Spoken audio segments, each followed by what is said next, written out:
Donc bienvenue, merci pour votre présence. Euh, je mets mon écran en grand. Voilà, il est trop tard maintenant pour faire le café, puisqu'on va commencer dans quelques instants. Donc je suis Thomas Le Forestier. Bonjour à tous. Thomas Le Forestier, donc je suis de la partie commerciale de Sphinx. Je suis aidé de Serpil Kevlar qui est là, Bonjour à tous. qui, euh, qui s'occupe plutôt de m'aider pour la partie des questions, etc., de faire un retour si ça bloque un petit peu. Si vous avez des questions, n'hésitez pas, il y a une boîte de questions à droite. Vous pouvez y aller. J'essaierai soit d'interrompre la présentation, soit soit on fait un moment à la fin. On verra un petit peu comment on va faire. Donc je réduis la page. Voilà, nickel. Donc voilà, l'objet de la présentation aujourd'hui, hein, c'est de parler de community. Alors avant de parler de la gestion de panel communauté avec Sphinx, je voulais faire un rappel, puisqu'il y a des gens qui nous connaissent et puis d'autres qui nous connaissent moins. On est une société française, donc basée à Annecy, c'est d'ici d'où je vous parle. On est spécialisé en collecte de données, en gestion de panel, donc collecte de données, gestion de panel avec tout support, d'analyse et reporting, conception et analyse de rapports, partage d'analyse en ligne avec de la data visualisation depuis la sortie d'un nouveau produit qui permet de le faire, et text mining, alors c'est notre expertise sur la partie traitement des données textuelles, commentaires, base de données textuelles, repérage des orientations, des thèmes abordés.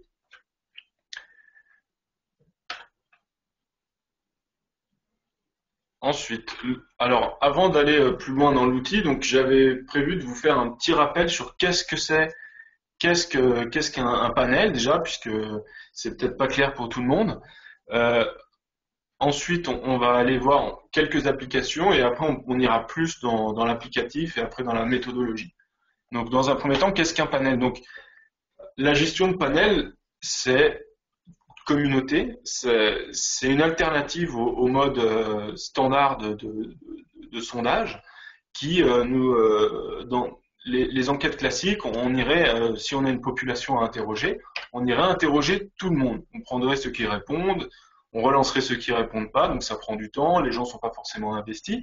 Donc le but d'un panel, c'est d'avoir une petite partie de cette population, de la qualifier, c'est-à-dire de savoir qui sont ces personnes, donc de les recruter. Donc on les recrute pour qu'ils veuillent faire partie de cette communauté, donc ils adhèrent, ils disent moi je veux faire partie de cette communauté.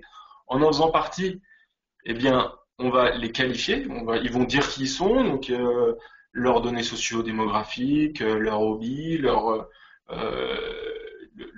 si c'est dans la cosmétique, ben, leur qualité de peau, etc.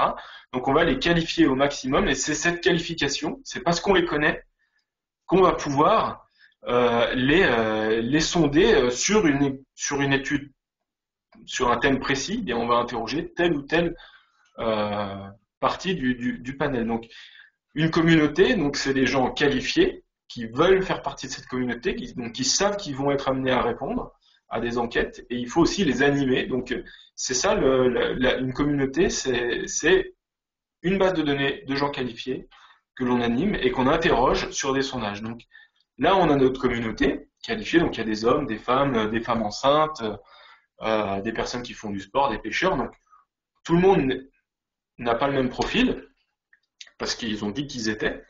Et ça nous permet de cibler, donc de cibler nos études. Si on a une étude sur les hommes, bah, que sur les hommes. En ciblant, on peut avoir des réponses rapides aussi. Enfin, le panel permet d'avoir des réponses rapides puisque c'est des gens qui ont dit vouloir faire partie de cette communauté, donc vouloir répondre à des enquêtes.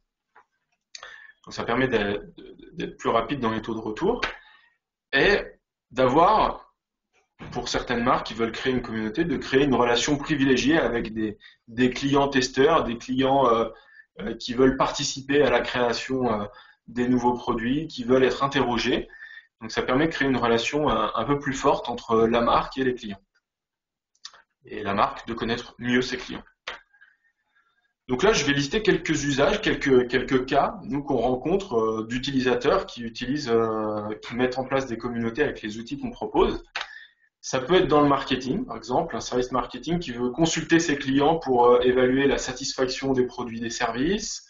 Ça peut être interroger des clients sur les attentes avant de créer un produit ou avant de lancer un produit pour voir si le produit est en adéquation avec les attentes de la cible. Et ça permet de présenter aussi les produits en avant-première à certaines personnes pour avoir des retours donc avant le lancement.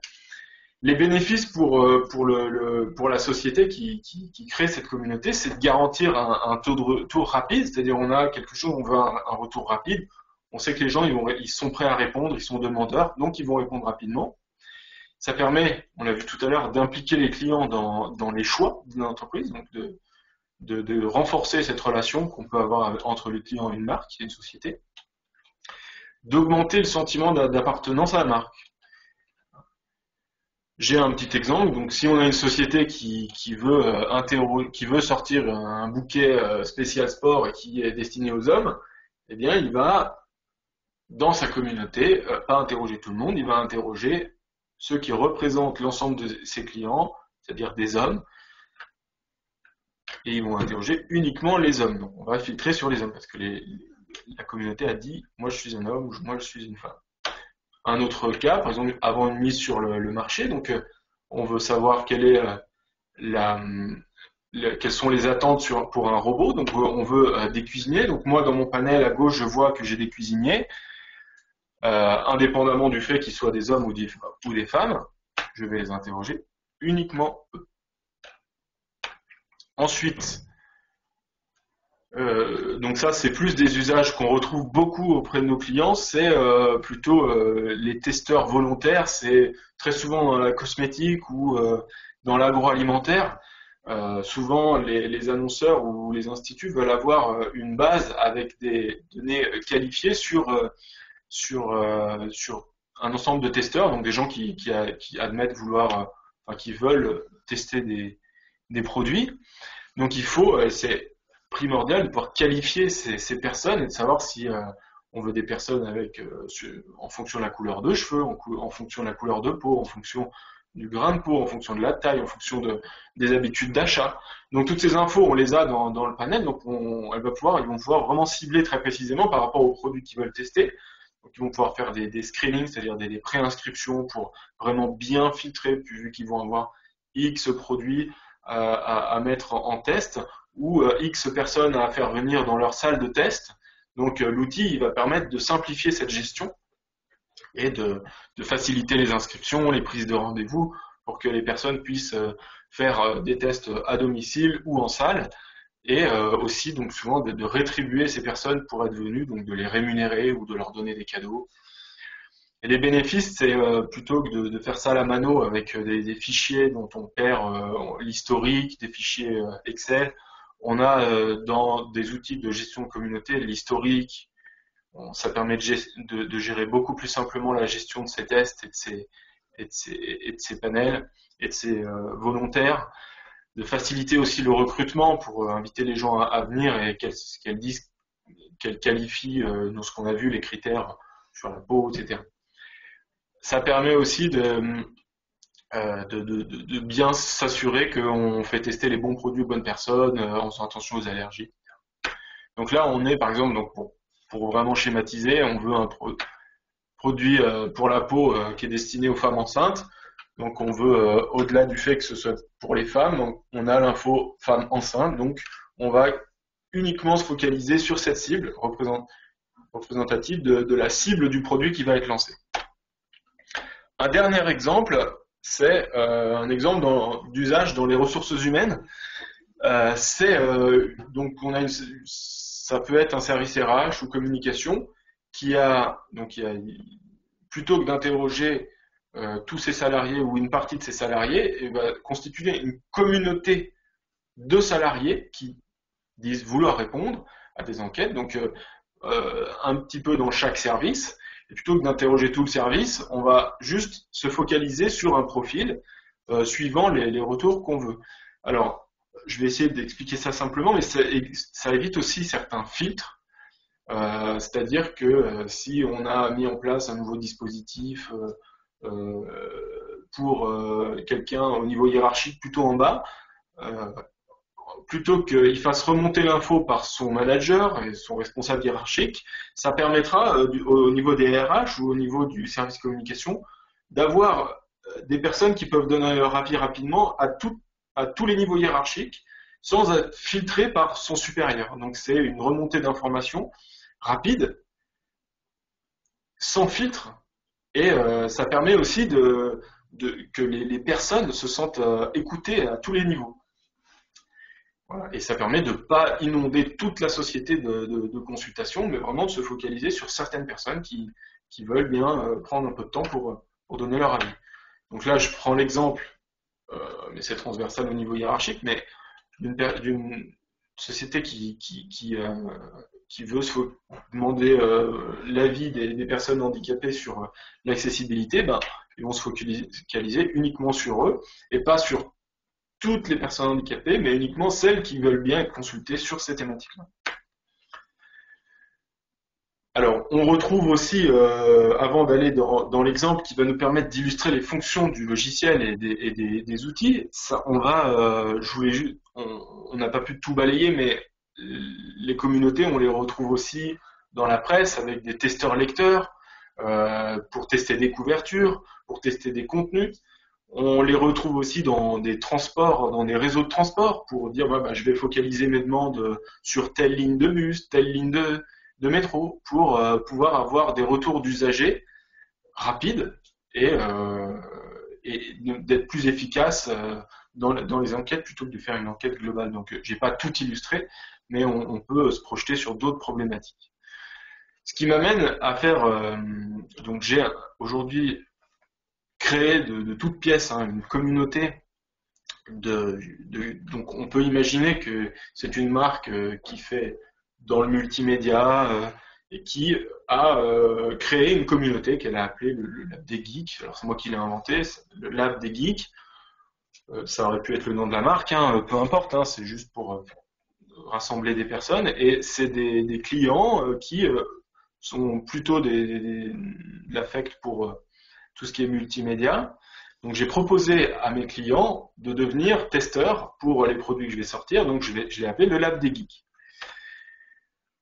Je voudrais sortir un nouveau produit, donc le chef de produit me dit qu'il a un nouveau produit à lancer, qui est un produit à destination des clients plutôt seniors, qui est un smartphone spécial senior. Donc c'est un smartphone qui est écrit gros, avec un rappel pour les médicaments, et puis un SOS pour appeler sa famille quand on est tombé, ou je sais pas, en tout cas quand on a une urgence.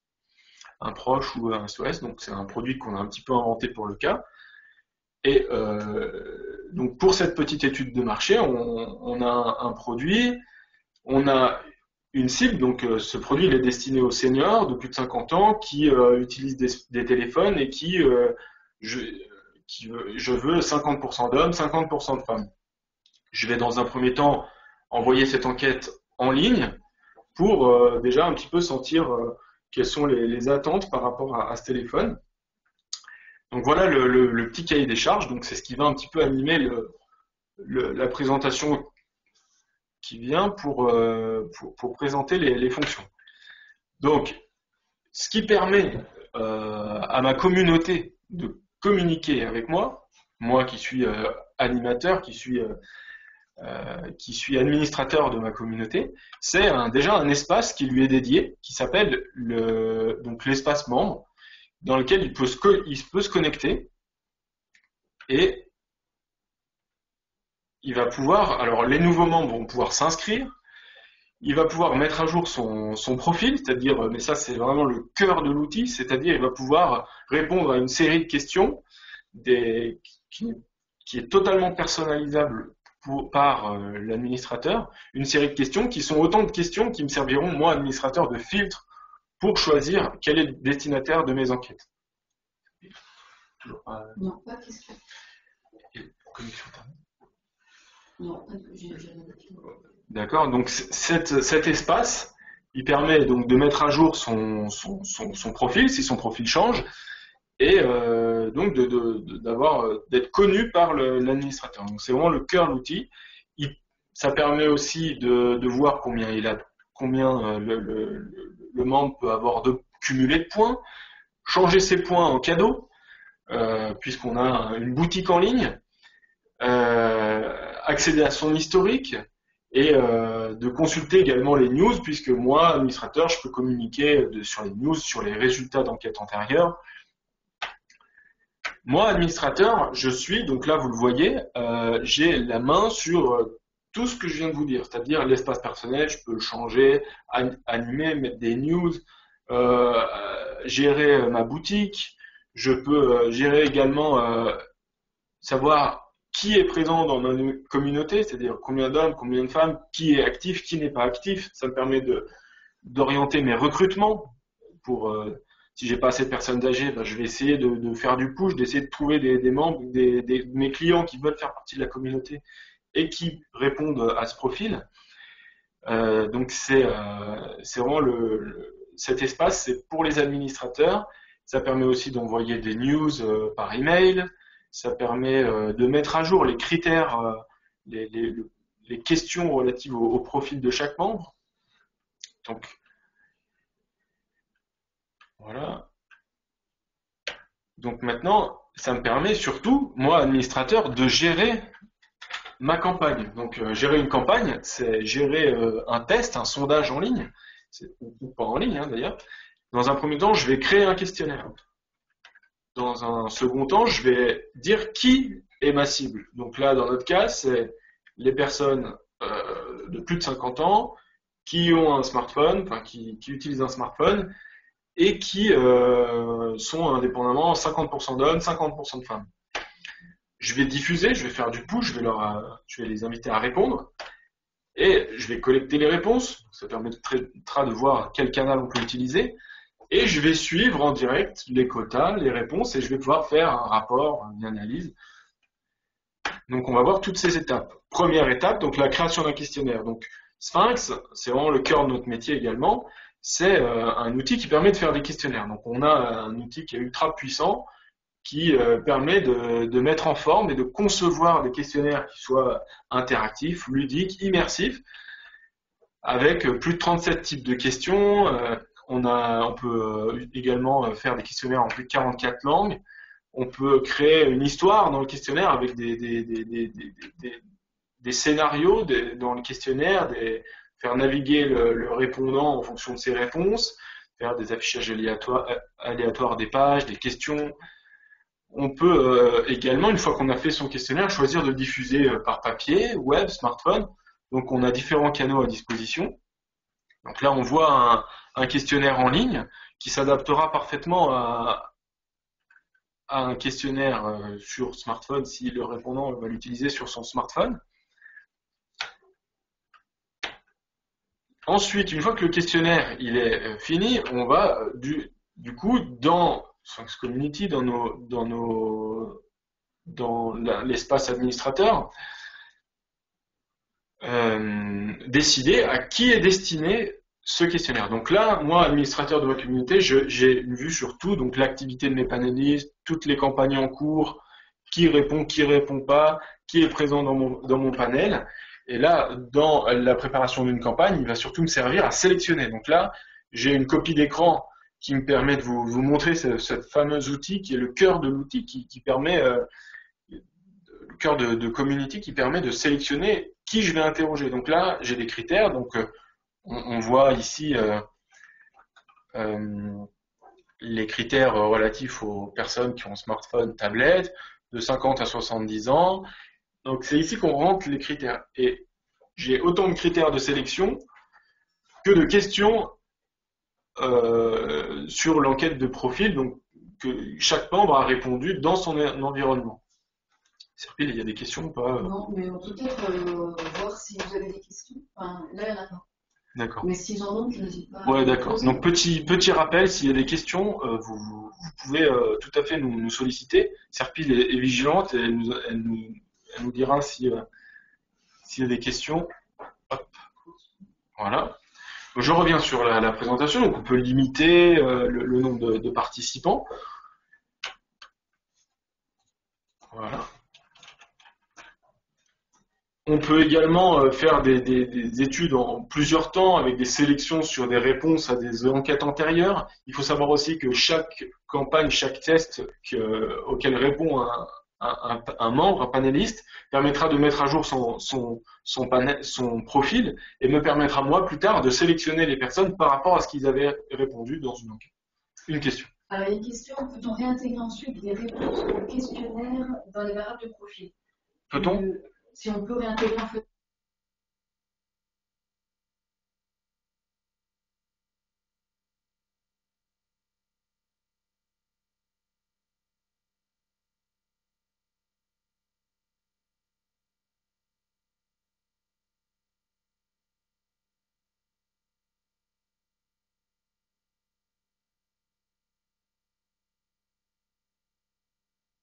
Alors on me dit qu'on n'entend plus.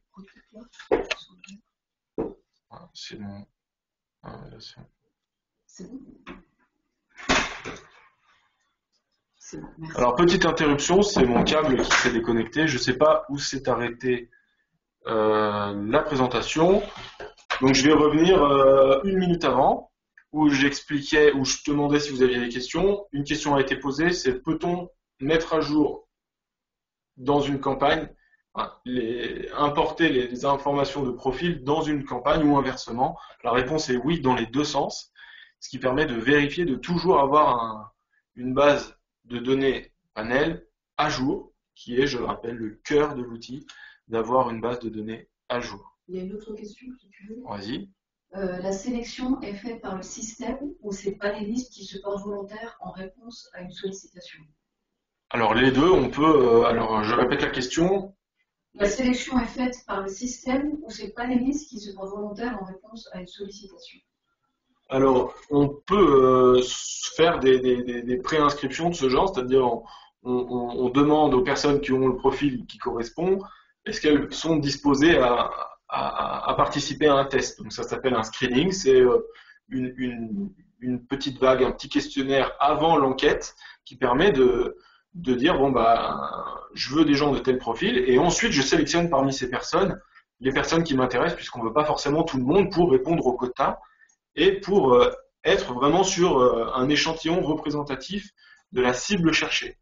Donc la réponse à la question est oui, donc, mais on peut le faire ou pas le faire, donc c'est une option, c'est l'administrateur qui choisit. J'espère avoir été clair et j'espère que vous m'entendez bien puisque mon câble bouge. Donc là, on a 3 critères de requête pour la sélection des membres. On peut en avoir des dizaines. S'ils sont répétitifs, on peut les sauvegarder. Donc on peut faire aussi des multisélections, sélectionner une partie des répondants à un moment, resélectionner plus tard, pour élargir un petit peu la cible si jamais on n'arrive pas à avoir son échantillon. Donc là, je l'ai dit avant, mais je le redis, on peut aussi avoir des quotas en ligne, suivis en temps réel, avec si je veux 50% d'hommes, 50% de femmes, l'homme en trop, on lui dira merci, on a déjà assez d'hommes, au revoir. On lui dira gentiment et on lui donnera un petit cadeau si on veut, donc l'outil le permet. Voilà, c'est la petite copie d'écran sur le suivi des quotas hommes-femmes. Donc là, pour l'instant, j'ai que des hommes. Donc au bout d'un moment, je vais leur dire stop, je veux que des femmes. Voilà. Donc une fois qu'on a ça, qu'on a sélectionné, on va diffuser. Donc comment on diffuse auprès des membres? C'est déjà, donc on a vu l'espace membre tout à l'heure. Cet espace membre, on a vu qu'il permettait de s'inscrire, qu'il permettait de mettre à jour son profil, mais bien entendu, il permet aussi de voir si on a des enquêtes qui nous intéressent. Donc moi, membre, je vais me loguer à mon espace et je vais voir s'il y a un test qui m'intéresse. Et donc s'il m'intéresse, c'est que je corresponds au profil également. Pour être sûr d'avoir un taux de réponse élevé et que surtout que les gens aillent vite pour répondre, puisqu'ils vont peut-être pas tous les jours aller consulter, on va faire du push avec un emailing. Donc l'outil comprend un outil d'emailing qui permet de faire un mail très personnalisé avec le lien direct vers ce sondage, un lien aussi vers le profil pour qu'il le mette à jour si le sien n'est pas à jour. On peut programmer les envois. Hein, donc, on peut préparer ses campagnes à l'avance, on peut programmer ses relances, en disant voilà, tous ceux qui n'ont pas répondu, tous ceux qui sont voilà, en se focalisant sur les quotas, je vais pousser sur une catégorie de personnes. Gestion des liens, ça permet aussi d'avoir une alternative à l'email. Donc là, c'est pas le cahier des charges sur cette petite étude sur les smartphones. Mais je peux aussi avoir accès à ma base de données et un lien direct pour répondre à la place du répondant. Ça permet de faire de la saisie. Si jamais le test était en salle, donc ça c'est plutôt dans la cosmétique. Si le test est en salle ou que le répondant est venu et qu'il n'y avait pas de connexion internet, on peut saisir à sa place. Comme ça, on garde l'historique. Et également, on peut faire des campagnes de push par téléphone. Si vraiment on est sur une cible difficile, on peut vraiment se focaliser sur les personnes qui ne répondent pas et les relancer par téléphone pour s'assurer d'avoir vraiment la population attendue. Une question? On a une question. Peut-on importer, bonjour, peut-on importer des inscrits d'une base de données Access, donc et inversement exporter les données? Donc pour y répondre, je ne sais pas si vous voyez bien, mais en tout cas, oui, c'est possible d'importer une base de données externe pour pouvoir la réintégrer dans Sphinx Community et inversement exporter la base si vous avez déjà des panélistes inscrits, effectivement. Ok, merci. Donc ça, c'est les aspects de recrutement. Donc que j'ai pas forcément trop abordé jusqu'à maintenant. Effectivement, tout ce qui est recrutement, les gens, soit on n'a pas de panel et on met un lien pour que les gens s'inscrivent, donc on part de zéro, soit on peut aussi faire du push avec des campagnes d'emailing, des campagnes dans la presse, des campagnes sur les réseaux sociaux, ou si on a déjà un panel, ben, on peut aussi importer une liste de personnes dont on sait qui sont déjà des membres. Donc ça, c'est les aspects au démarrage, on va dire. Donc la diffusion, on a suivi en temps réel des quotas et du nombre de répondants. Quatrième et avant-dernier point, les réponses. Donc là, je me répète un peu parce qu'on l'a dit avant, mais pour rappel, les répondants vont pouvoir répondre sur leur PC, sur leur smartphone ou leur tablette, puisque c'est responsive, les questionnaires sont responsives, par téléphone ou en saisie papier. Dernier point, donc c'est le suivi et les analyses.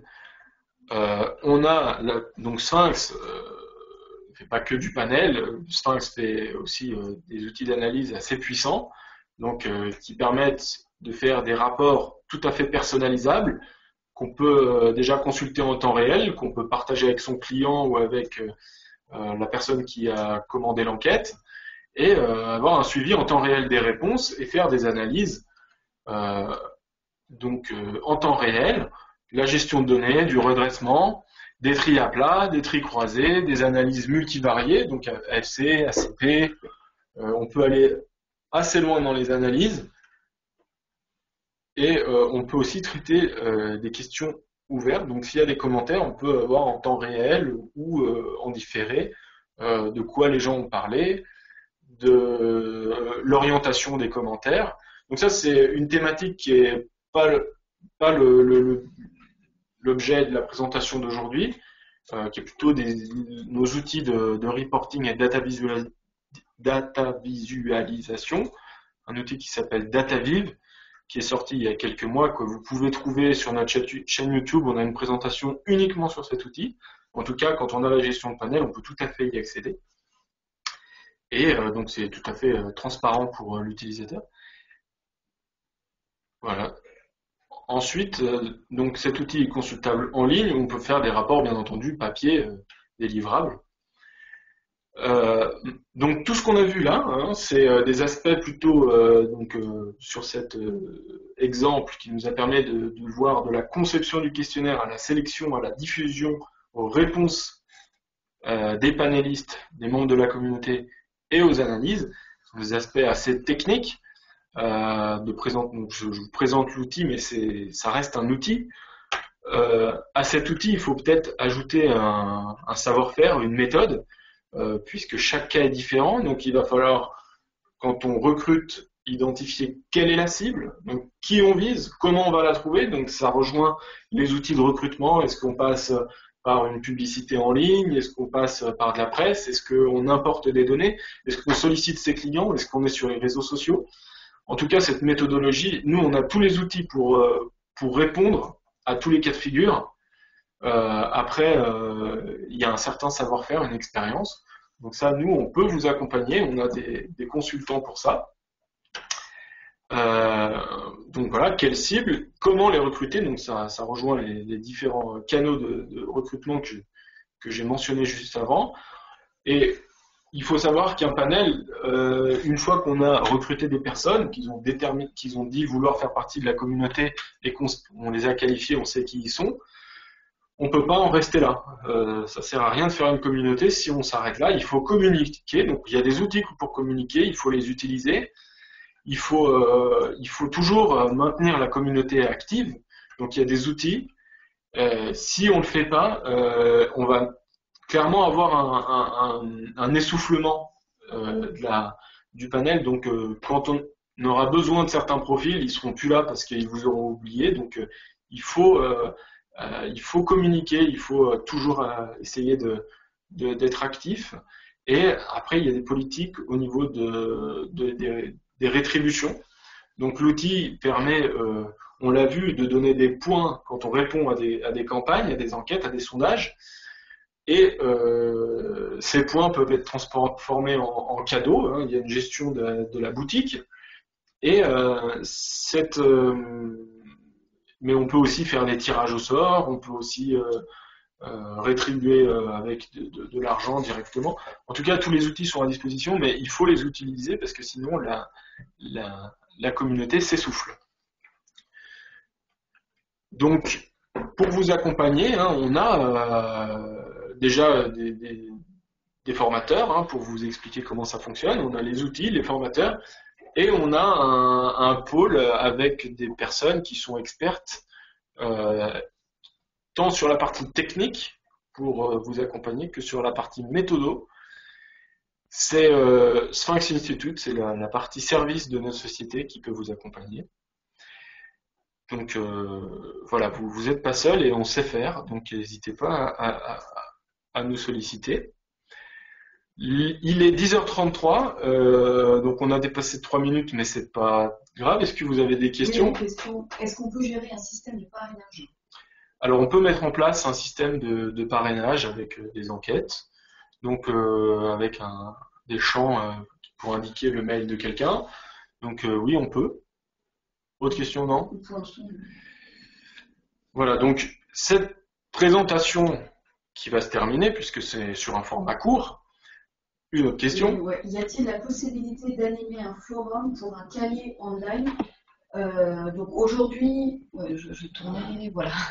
Aujourd'hui, la fonctionnalité n'est pas intégrée dans Sphinx Community, donc si vous voulez monter une base de panélistes en vue de les animer via des focus group en ligne, donc aujourd'hui, la fonctionnalité n'est pas intégrée dans la solution, sinon vous l'aurez présentée.